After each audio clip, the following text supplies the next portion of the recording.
Hello, this is Daniel Mart, and today I'm going to be doing another video. This time around, I'm going to be doing another TV show review, I suppose. More of a TV season review. And yeah, so I was going over my videos, annotations, etc., and I kind of found out that well, this was a couple days ago, that I hadn't I haven't reviewed all of season 1 for Scream. What do I mean by that? Well, I reviewed all 10 episodes, but I never actually gave my thoughts on all of season 1 as a whole. So yeah, I was kind of just, I wouldn't say goofing around, but I was doing a bit of research on season 2, what's come up. Some pretty interesting casting news, which I'll do a video on later today, depending on.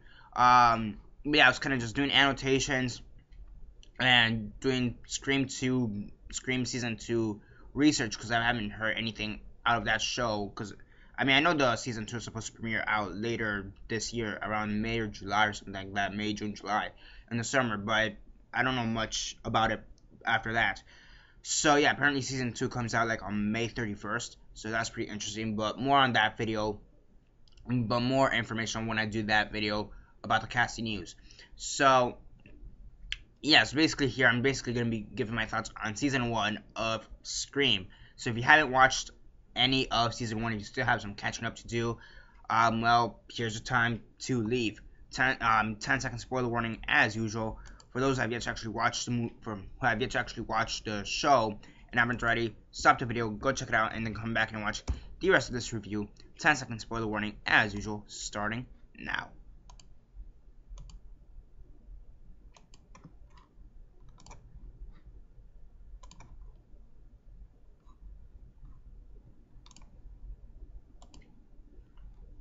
Okay, so 10 seconds are up.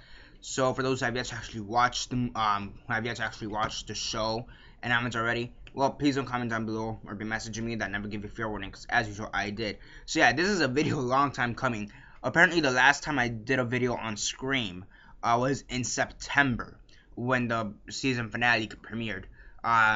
So yeah, so now what are we in? March? So September, October, November, December, January, February, March. Half a year.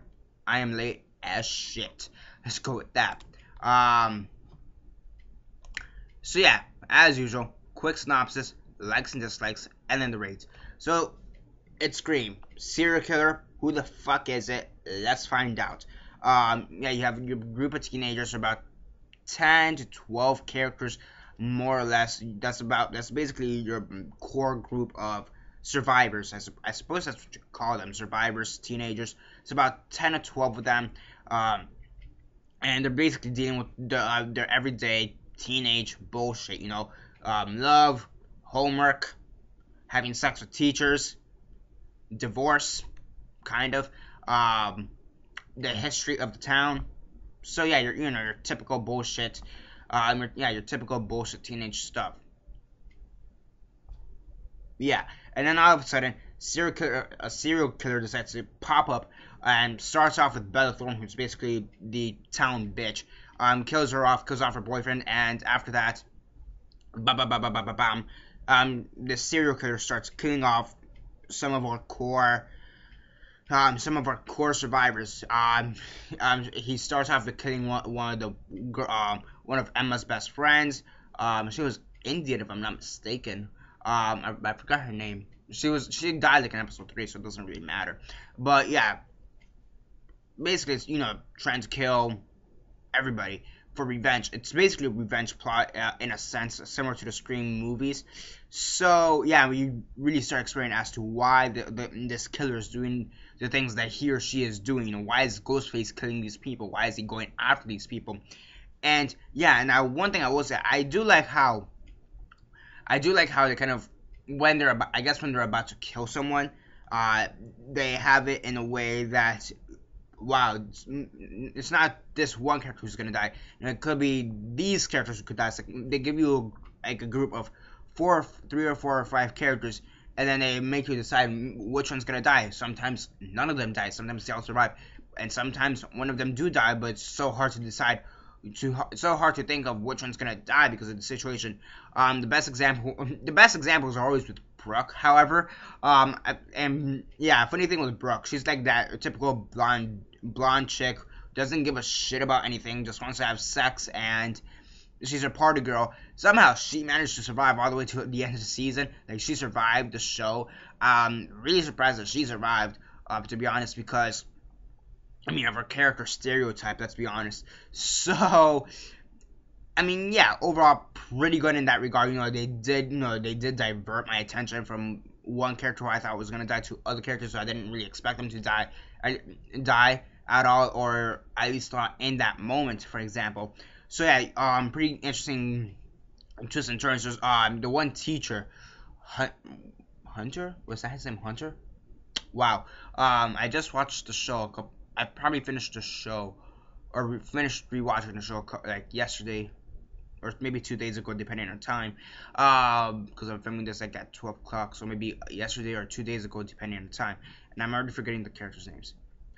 Then again, I'm probably a bit tired. But yeah, I will say there are a few characters who are a bit forgettable. At least their names are. Like there's times I forgot the name of Emma's ex-boyfriend. From time to time, sometimes I forgot his name. I think even in the reviews I said that I forgot this guy's name. I forgot her name. There are a few characters, like 2 or 3 or 4, maybe 3 at the most. There's about 3 characters I sometimes forgot their names in that moment. So I will say sometimes some of the characters are a bit forgettable. So, more character development for those characters. But I will say the overall story and how it kind of ties back to the original Lakewood murders to the new Lakewood murders, because the city of Lakewood, this is where it takes place. I do like how they kind of tie into each other. Basically, you have Emma's mom.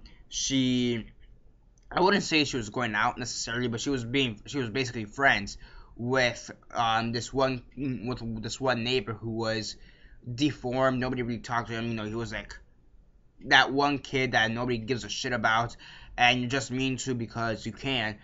She was nice to this one kid. But the thing is, he was really deformed. All of a sudden, these murders start happening. They're all pinned on this one kid who is deformed, and he's, an introvert and whatever. However, Emma's mom doesn't really believe that he's doing it, however, if she does say, or she does think that if he is doing it, it's for I want to say a good cause, but it's for a cause that nobody understands, I suppose. I guess that's the best way to put it, I suppose. Case in point, the kid gets killed, and many years into the future, more or less present time where we're at in the show, the daughter, who is the killer, pops up. She's a news reporter for this really popular serial killer podcast. She pops up, befriends everybody in the town. She is one of our core survivors, and she's a character I didn't really think she was gonna be the killer, especially considering the fact that the killer attacked her, or seemingly it looked like the killer attacked her at one point when she was at this garage. So yeah, and then at the end, this news reporter was it Lydia? Was that her name? No. But whatever. This news reporter lady. Yeah, I'm really bad with names right now. But the news reporter lady, she at the end is killed at a pretty cool fight. I'm not gonna lie. The end fight, that was actually pretty cool. However, it does leave off with a pretty huge cliffhanger, and that is that Audrey, which was one of our kind of wild card characters, as I would like to call her. It seems like she knew that the news reporter lady was committing the murders to some extent, and it seems like she was somehow in association with this. So it kind of begs the question, how is Audrey involved? We already know everybody's involved, but how deep is Audrey involved, and how is this going to lead into season 2, etc., etc. So yeah, overall, I really did like the show as a whole. There were a few problems. Sometimes the pacing was off. Sometimes there were just moments that wouldn't make sense logically, but there were some pretty gruesome deaths. There's this one scene towards the end of episode 4 or 5, I believe. 4 or 5. I believe the character is called Jake. I want to say it's called Jake. Emma's ex-boyfriend, I believe. Where he basically gets a chainsaw halfway through his body. That was pretty gruesome. Like, we didn't see the death, but we kind of understood that was pretty gruesome. So that was a pretty gruesome death. there's this one scene. I mean, the end fight was pretty bloody and gory. The in episode 3 when the Indian girl gets killed, she's just stabbed all over. That was gory as shit. So there are some pretty gory scenes, and there actually are some pretty cool action scenes. There's this one action scene in episode 6 or 7 where they're in a bowling alley. That was pretty cool. I did like that, and yeah, I mean, the last action scene is probably the last action scene at the end of episode 10. That was probably the best and goriest part of the whole series, in my opinion. But there are some pretty gory scenes scattered throughout the whole show, and I mean, even the first scene where Bella Thorne gets like killed, that was pretty gory as well. That was pretty intense and gory. So yeah, I mean, overall, I like the show a lot, and I'm kind of surprised I haven't done a review for season 1 yet up until now. So yeah, call me late, but better late than never, I suppose. So yeah, I'm really happy I finally I'm actually really happy I rewatched the show. It was really great. I binge watched between a span of 3 or 4 days, I believe. Overall, really fun. Really fun. And I'm gonna be. I will say I was surprised that it came out of MTV, because normally they do like bullshit reality shows and just shows that nobody gives a shit about. So yeah, so I am surprised that it came out of MTV. Really surprised on that, because I believe Scream Queens came out of MTV as well, and that was shit to the highest degree in my opinion. However, and call me stupid right now, but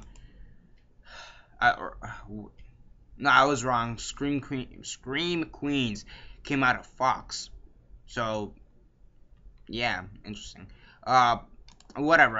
I don't watch MTV that much to begin with, so fuck me. However, if you guys do want to hear my thoughts on Scream Queens, one, I did a review on the first 2 episodes, I guess, of it. So if you guys want to check that out, just search the channel. If you guys are wondering why I did a review of the first 2 episodes, it's because it's one of those things where they kind of showed the first 2 episodes back to back, and that's their premiere. So that's why I reviewed the first 2 episodes. However, if you guys want to hear my full thoughts on Scream Queens for whatever reason, tell me in the comments down below. Yes, we want to hear your thoughts on it, and I'll binge watch all of season 1 of Scream Queens and do a season review at some point, maybe by the end of the week, depending how many likes my idea gets. So yeah, it's basically it for now. Subscribe if you're not already subscribed. Comment on your thoughts on the video. Well, yeah, on the video, but what are your thoughts on Scream Season 1? You know, what are your thoughts on it? Comment all that down below. Let me know. Like the video, share on Facebook, Twitter, MySpace, or whatever you guys prefer. Sorry for this being way too damn late, like 6 months late. And yeah, it's basically it for now. Subscribe, comment down below, like the video, share on Facebook, Twitter, MySpace, or whatever you guys prefer. And that's basically it for now. This is Daniel Mart, signing off.